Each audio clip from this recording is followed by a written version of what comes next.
बिस्मिल्लाहिर्रहमानिर्रहीम। अस्सलाम वालेकुम डियर स्टूडेंट्स।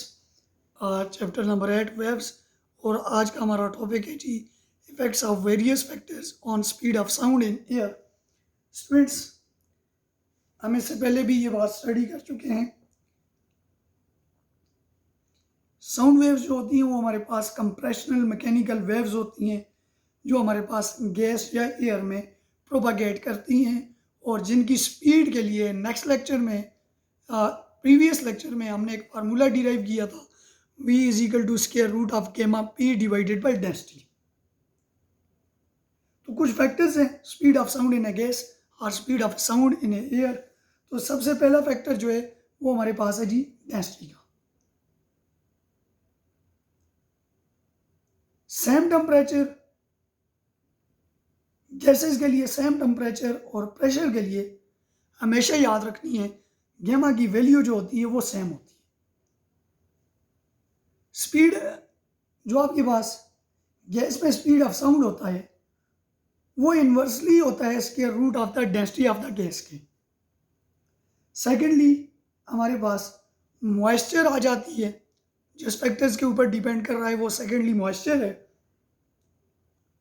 एयर में जो आपके पास मॉइस्चर की जो प्रेजेंस होती है वो डेंसिटी ऑफ एयर को रिड्यूस कर रही होती है। रिजल्ट के तौर पे स्पीड ऑफ साउंड जो है वो ह्यूमिडिटी के साथ इंक्रीज हो रही होती है। तो डैम्प एयर में जो वेलोसिटी ऑफ साउंड होता है वो ग्रेटर होता है ड्रायर एयर के मुकाबले में। तीसरा पॉइंट हमारे पास प्रेशर का या एयर प्रेशर का आ जाता है। तो प्रेशर या एयर प्रेशर के लिए हम ये कहते हैं for 1 mole of an ideal gas के लिए जो वॉल्यूम V, प्रेशर P और टेम्परेचर T को हम लिख सकते हैं जी PV is equal to nRT। Where अगर यहाँ से हम V फाइंड करें, P मल्टीप्लाई हो रहा है, दूसरी साइड जाके डिवाइड हो जाएगा, तो V is equal to nRT divided by P। हमें पता है डेंसिटी होती है mass per unit volume, then density is equal to mass अपनी जगह पे डिवाइडेड बाय वॉल्यूम की जगह ये लगा लिया nRT डिवाइडेड बाय P, तो ये बन गया density is equal to MP divided by nRT। Students, हमें ये भी पता है small n is equal to small m divided by capital M। तो इसको उठा के इसमें पुट करेंगे तो ये बनेगा density is equal to MP अपनी जगह पे, n की जगह लगाया m divided by capital M multiply by RT। m को कैंसिल करेगा, डेंसिटी आ जाएगी MP डिवाइडेड बाय RT। इसको हमने यहाँ से उठा के स्पीड ऑफ साउंड की जो बेसिक इक्वेशन थी v is equal to square root gamma P divided by density, इसमें पुट करते हैं तो ये इक्वेशन बनेगी v is equal to R gamma P divided by MP divided by RT। ये डिवाइड हो रहा है, ऊपर आके मल्टीप्लाई हो जाएगा और कैंसिल भी होगा, तो v is equal to square root of gamma RT divided by M। ये तीसरा फैक्टर था।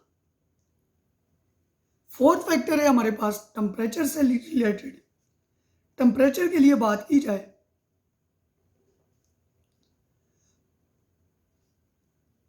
सॉलिड और लिक्विड के लिए जो विद रिस्पेक्ट टू टेम्परेचर जो चेंज आ रही होती है स्पीड ऑफ साउंड में वो बहुत ही स्मॉल होती है, नेग्लेजिबल होती है। लेकिन गैसेस के केस में जो विद रिस्पेक्ट टू टेम्परेचर जो स्पीड ऑफ साउंड में जो चेंज आ रही होती है वो वेरी लार्ज होती है। ये जो स्पीड ऑफ साउंड इंक्रीज होती है विद टेम्परेचर गैसेस में या एयर में वो अबाउट 0.6 मीटर पर सेकेंड होती है for each 1 degree centigrade rise in temperature. से speed of sound in a gas हमने अभी फाइंड किया है जी, speed of sound in a gas v is equal to gamma RT divided by M, और यही हमारे पास आ जाएगा जी v is directly proportional to square root of T। तो इसके लिए हम कहते हैं जी speed of sound in the gas is directly proportional to the square root of the absolute temperature of the gas.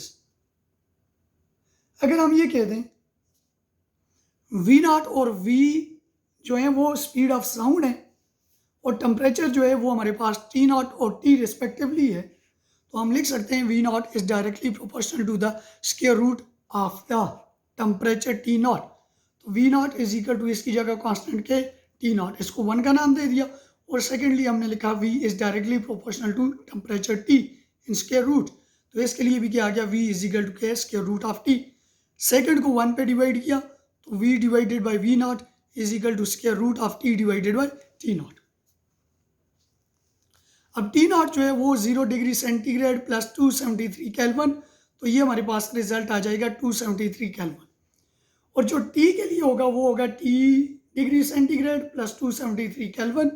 इसको उठा के इसमें लगाया तो V divided by V nought is equal to T की जगह T degree celsius plus 273 kelvin divided by 273 हमारे पास आ जाएगा जी।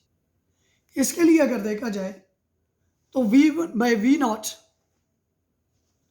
हमारे पास आ जाएगा जी 1 plus T degree Celsius divided by 273। अब हम इसको इस तरह लिखते हैं, V divided by V nought is equal to 1 plus T degree celsius by 273, इसके रूट की जगह मैं लगा लेता हूँ 1/2। अब स्टूडेंट्स हमारे पास फर्स्ट ईयर का एक चैप्टर है मैथमेटिक्स का, mathematical induction and binomial theorem. इसके ऊपर बाइनोमियल थ्योरम अप्लाई करेंगे। V by V nought is equal to 1 अपनी जगह पे, ये पावर पीछे आ जाएगी 1/2 into T degree Celsius divided by 273। तो V by V nought is equal to 2 को 273 से डिवाइड किया तो 1 plus T degree Celsius divided by 546।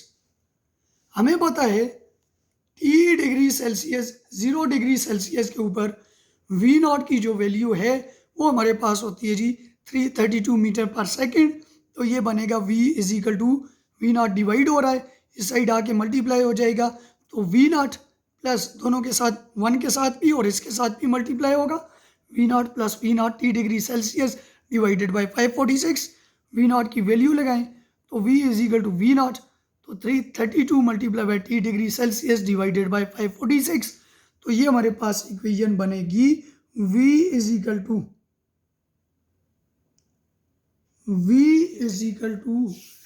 V not plus 0.61 metre per second divided by degree Celsius multiply by T degree Celsius. Each degree के लिए यानी 0 degree celsius के लिए ये इक्वेशन ये शो कर रही है जो टेम्परेचर में इंक्रीज आ रहा है जी वो कितना आ रहा है जी 0.61 आ रहा है। और लास्ट इसका जो हमारे पास फैक्टर है ये डिपेंड कर रही है जी हमारे पास विंड के ऊपर, लास्ट में हमारे पास ये डिपेंड करती है। इसमें ये एयर में अगर हमारे पास साउंड वेव्स हों और वो इटसेल्फ मूव कर रही हो, that is there is a wind, तो जो आपके पास स्पीड ऑफ साउंड होगी in the direction of wind relative to the ground वो क्या होगी हमारे पास V प्लस, वो होगी जी V plus V nought relative to the ground. Against the wind जिस टाइम बात करेंगे तो वो क्या होगी हमारे पास V minus V nought. V is the speed of sound and V is the speed of sound and V naught is the speed of wind होगा। ये स्टूडेंट्स फैक्टर्स थे जिनके ऊपर ये डिपेंड कर रही थी। इससे रिलेटेड कोई क्वेश्चन भी हो तो आप पूछ सकते हैं। थैंक यू, अल्लाह हाफिज़।